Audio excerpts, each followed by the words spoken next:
Hello மக்களே, துளசி வெற்றி செம இன்ட்ரெஸ்டிங்காக போயிட்டுருக்கு. நம்ம துளசிக்கும் மீனாட்சியோட சூழ்ச்சி எல்லாமே தெரிய வருது. கண்டிப்பாக இதை அத்தைக்கிட்ட நிரூபிக்கணும், இந்த குடும்பத்தை மீனாட்சிகிட்டேருந்து காப்பாற்றணும்னு சொல்லிட்டு துளசி செம அதிரடியாக ஒரு முடிவு எடுக்கிறாங்க. அதுக்கு எப்போவுமே ஆதரவாக நம்ம வெற்றி இருந்துகிட்ருக்காங்க. நம்ம அபிராமியும் அந்த டேப்லெட்டை எப்பவும் போல் தீபாவுக்கு கொடுக்கும்போது துளசி அதை தடுத்து நிறுத்தும் போது அபிராமியும் எதுக்கு தேவையில்லாமல் இங்கே பிரச்சனை பண்ணிகிட்ருக்கேன்னு கேட்குறாங்க. துளசி அந்த கட்டத்தில் இந்த டேப்லெட் இது வரைக்கும் கொடுத்துட்ருக்கீங்களே, இது தப்பான டேப்லெட், அதுவும் இது எல்லாத்துக்கும் காரணம் யாருன்னு எனக்கு நல்லாவே தெரியும்னு சொல்லிட்டு எல்லா உண்மைகளும் போட்டு உடைக்கிறாங்க. அந்த சீனெல்லாம் செமையாவே இருந்துச்சு. நம்ம அபிராமி ஒரு கட்டத்தில் துளசியை அடிக்க வரும்போது வெற்றி அதை தடுத்து நிறுத்துறாங்க.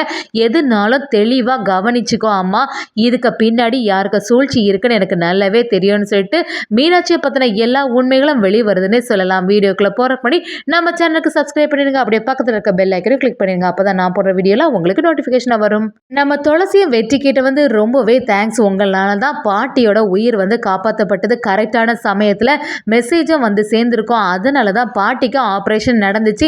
நான் ரொம்பவே பதட்டம் ஆகிட்டேன் மெசேஜ் வராத உடனே அப்படின்னு சொல்லிட்டு நம்ம வெற்றிக்கு நன்றி சொல்லும்போது வெற்றியும், என்ன மேடம், என்னை வீட்டில் உள்ள ஒருத்தனாக நினச்சிங்கன்னா எதுக்கு தேவையில்லாமல் என்கிட்ட நன்றி சொல்கிறீங்க? பாட்டியை காப்பாற்ற வேண்டிய பொறுப்பு என்னோடது தானே. சரி, இனி பாட்டிக்கு எந்த பிரச்சனையும் வராது அப்படின்னு சொல்லிட்டு சந்தோஷம் ஆகுறாங்க. அதே சமயத்தில் பாட்டிக்கு சிவராமன் இப்போ இல்லைன்னு தெரிஞ்ச உடனே பயங்கரமாக பதட்டாகி அந்த இடத்துல கதறி அழ ஆரம்பிக்கிறாங்க. நம்ம லக்ஷ்மி குடும்பத்தில் உள்ளவங்க எல்லாருமே அந்த இடத்துல கதறி அழ ஆரம்பிக்கிறாங்க. லக்ஷ்மி அவங்க அத்தை கிட்ட, அத்தை இப்போ தானே நீ உங்களுக்கு சரியாகி வந்திருக்கு, கண்டிப்பாக இதை பற்றி யோசிக்காதுங்க அத்தை, உங்கள் உடல்நிலையை பார்த்துக்கோங்கன்னு சொல்லிட்டு சமாதானப்படுத்துகிறாங்க. நம்ம லக்ஷ்மி கிட்ட அஞ்சலியும், என்ன பண்ணுறது, பாட்டிக்கு இந்த விஷயம் தெரிஞ்சுட்டு அவங்க ரொம்பவே ஃபீல் பண்ணிட்டு இருப்பாங்க, எப்போவுமே அவங்க பக்கத்துலேருந்து பார்த்துக்கணும் அப்படின்னு சொல்லிட்டு நம்ம லக்ஷ்மி கிட்ட சொல்லிட்டு இருக்காங்க. அங்கே உள்ளவங்களும் சரி இந்த மருந்தை வாங்கிட்டு வாங்க அப்படின்னு சொல்லும் போது வெற்றியும், தாங்க மேடம் நானே வாங்குறேன்னு சொன்னாலும் நம்ம துளசி கேட்குற மாதிரி இல்லை நானே போய் வாங்குறேன்னு சொல்லிட்டு அந்த இடத்துக்கு போகிறாங்க. துளசி மருந்து வாங்கும் போது அவங்களுக்கு தெரிஞ்ச ஒருத்தங்களை பார்க்குறாங்க. அப்படி பார்க்கும்போது ஒரு டேப்லெட்டை அவங்க வாங்கிட்டு இருக்காங்க. என்ன, நீங்களும் கன்சீவ் ஆகிறதுக்கு ட்ரை பண்ணுறீங்களா அப்படின்னு கேட்கும்போது அந்த இடத்துல அவங்களும், இல்லை நான் கன்சீவ் அதுக்கெல்லாம் ட்ரை பண்ணலையே, இந்த டேப்லெட்டை சாப்பிட்டா அவங்களுக்கு குழந்தை பிறக்காது அப்படின்னு சொல்லிடுறாங்க. இதை பார்த்த உடனே நம்ம துளசி அதிர்ச்சி ஆயிடுறாங்க. என்னது இது, இந்த டேப்லெட்டை தானே எப்போவுமே அத்தை தீபாவுக்கு கொடுத்துட்டு இருப்பாங்க, இதை பார்த்தா அப்படி தெரியலையே அப்படின்னு யோசிச்சுட்டு இதில் ஏதோ ஒரு மர்மம் இருக்குன்னு சொல்லி அந்த டேப்லெட்டை அங்கே உள்ளவங்கள்ட்ட காட்ட ஆரம்பிக்கிறாங்க. இந்த டேப்லெட் எதுக்காக எடுக்கிறதுன்னு சொன்ன உடனே இதை ரொம்ப நாளாக யாராவது சாப்பிட்டுட்டு வந்தாங்கன்னா அவங்களுக்கு குழந்தையே பிறக்காதுன்னு சொல்லிடுறாங்க. அப்படியே துளசி அதிர்ச்சி ஆயிடுறாங்க. என்னது, இப்படி ஒரு விஷயம் இருக்கா, எனக்கு இது நாள் வரைக்கும் தெரியாமல் போச்சேன்னு சொல்லிட்டு ரொம்பவே பதட்டம் ஆயிடுறாங்க. இப்போ என்ன பண்ணுறது, எப்படியாவது வீட்டுக்கு போய் இதை தடுத்து நிறுத்திடணும் அப்படின்னு நினைக்கிறாங்க. அப்படியே லக்ஷ்மி கிட்டே போய், அம்மா நான் வீடு வரைக்கும் கொஞ்சம் போயிட்டு வரேன்னு சொன்னோடனே, என்ன துளசி திடீர்னு அப்படி சொல்லும்போது, எதுனாலும் நான் சொல்கிறேன் அப்படின்னு சொல்கிறாங்க. நம்ம அஞ்சலியும், என்னக்கா ஏதாவது பிரச்சனையா அப்படின்னு விசாரிக்கிறாங்க. நம்ம துளசியும், இல்லை நான் சும்மா தான் வீடு வரைக்கும் போயிட்டு வரேன்னு சொல்லிட்டு நம்ம வெற்றியை கூப்பிடுறாங்க. வெற்றியும், மேடம் பாட்டியை இப்படி விட்டுட்டு எப்படி வரதுன்னு சொல்கிறாங்க. நம்ம துளசியும், இல்லை கொஞ்ச நேரத்தில் வந்துடலாம் வெற்றி, நம்ம போயிட்டு வருவோம்னு சொல்லி 2 பேரும் அந்த இடத்துலேருந்து கிளம்பிடுறாங்க. அஞ்சலி கிட்ட நம்ம லக்ஷ்மி, என்னாச்சுன்னு தெரியலையே, துளசி இப்படி பண்ணக்கூடிய ஆள் இல்லையே, ஏதாவது ஒரு பெரிய விஷயமா இருக்குமான்னு சொல்லும் போது நம்ம அஞ்சலியும், நீ எதுக்குமே கவலைப்படாதமா, எந்த பிரச்சனையும் இருக்காதுன்னு சொல்லிட்டு சமாதானப்படுத்துறாங்க. நம்ம வெற்றியும் துளசி கிட்ட, என்ன மேடம் அவ்வளோ முக்கியமான விஷயமா அப்படின்னு கேட்குறாங்க. நம்ம துளசி வீட்டுக்கு போனோன்னு பேசிக்கலாம்னு சொல்லிட்டு அந்த இடத்துக்கு போகிறாங்க. அந்த சமயத்தில் கரெக்டாக அபிராமியும் தீபாவுக்கு ஒரு டேப்லெட்டை கொடுக்க ரெடி ஆகிட்டு இருக்காங்க. அபிராமியும் தீபா கிட்ட, என்ன பண்ணுறது தீபா, எத்தனை நாள் தான் நீயும் இந்த மருந்து மாத்திரன்னு சாப்பிட்ற, ஆனால் உனக்கு இதில் எந்த முன்னேற்றமே தெரிஞ்ச மாதிரி இல்லையேன்னு சொல்லிட்டு வருத்தப்பட்டு கொடுத்துட்டு இருக்கும்போது மீனாட்சி அந்த இடத்துலேருந்து பார்க்குறாங்க. என்னது நீ கொடுங்க, இங்கே நடக்கிறது எல்லாமே எனக்கு கண்ட்ரோலில் தானே இருக்குது, அது மட்டும் இல்லாமல் இந்த உலகத்தில் எந்த தாயுமே அவங்க பொண்ணுக்கு குழந்தையே பிறக்கக்கூடாதுன்னு சொல்லிட்டு டேப்லெட்டே கொடுக்க மாட்டாங்க, ஆனால் இந்த வீட்டில் தான் இதெல்லாம் நடக்குது அப்படின்னு சொல்லிட்டு மீனாட்சி சந்தோஷப்பட்டு அதை பார்த்துட்டே இருக்காங்க. சரியான சமயத்தில் நம்ம தீபாவும் அதை வாயில் போடும்போது நம்ம துளசி அதை தடுத்து தூக்கி எரிஞ்சிடுறாங்க. அபிராமி அதை பார்த்துட்டு, என்ன துளசி செய்கிற, எவ்வளோ தைரியம் இருந்தால் நீ இங்கே இப்படியெல்லாம் செய்வ அப்படின்னு சொல்லும்போது துளசியும், சரி கொஞ்சம் பொறுமையாக இருங்க அத்தை, நான் சொல்கிறத கேளுங்க அப்படின்னு சொல்கிறதுக்கு முன்னாடி அபிராமியும், நீ எப்போவுமே இப்படி தான் பண்ணுவ, என்ன பண்ணிட்டு இருக்க? என்ன காரியம் செய்ய பார்த்துட்ட? நானே என் பொண்ணுக்கு இன்னும் குழந்தை இல்லையேன்னு சொல்லிட்டு ரொம்பவே வருத்தப்பட்டு அவளுக்கு ஒவ்வொரு நாளும் டேப்லெட் கொடுத்துட்ருக்கேன். அது மட்டும் இல்லாமல் பார்க்காத ட்ரீட்மெண்ட் கிடையாது. அவளுக்கு எதுவுமே இம்ப்ரூவ்மெண்ட் ஆக மாட்டேங்குதே.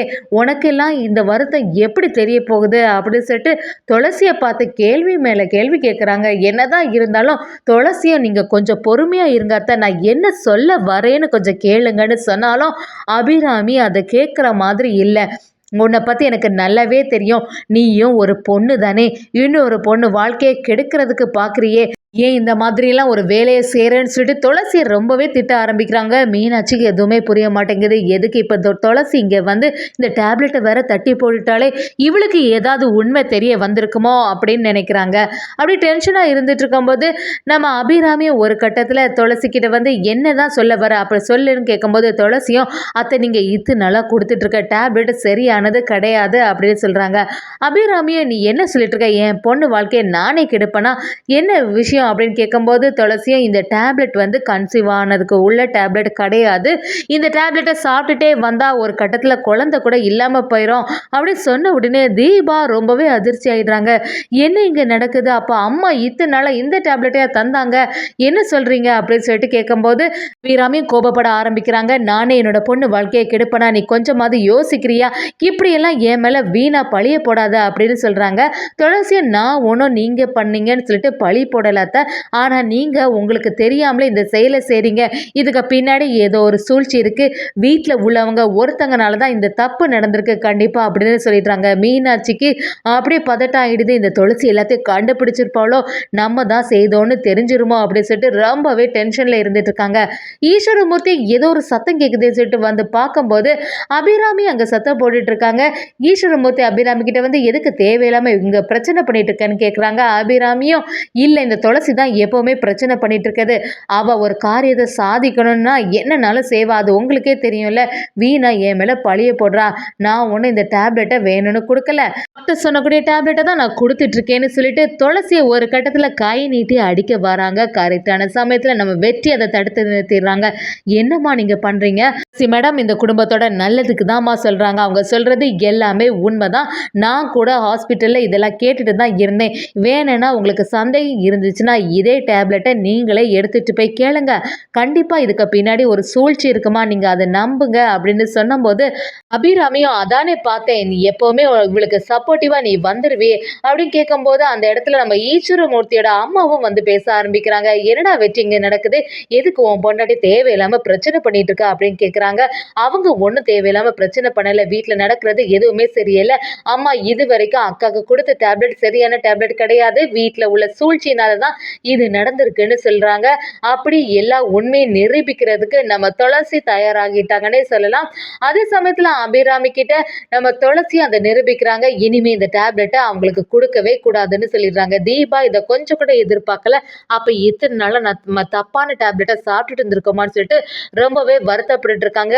ஆட்சியை பார்த்து சரியா முறைக்கிறாங்க நம்ம துளசி. கண்டிப்பாக இதுக்கு பின்னாடி நீங்கள் தான் இருப்பீங்கன்னு எனக்கு நல்லாவே தெரியும்னு சொல்லிட்டு மீனாட்சி சரியா விழுத்தெடுக்கிறாங்கன்னே சொல்லலாம்.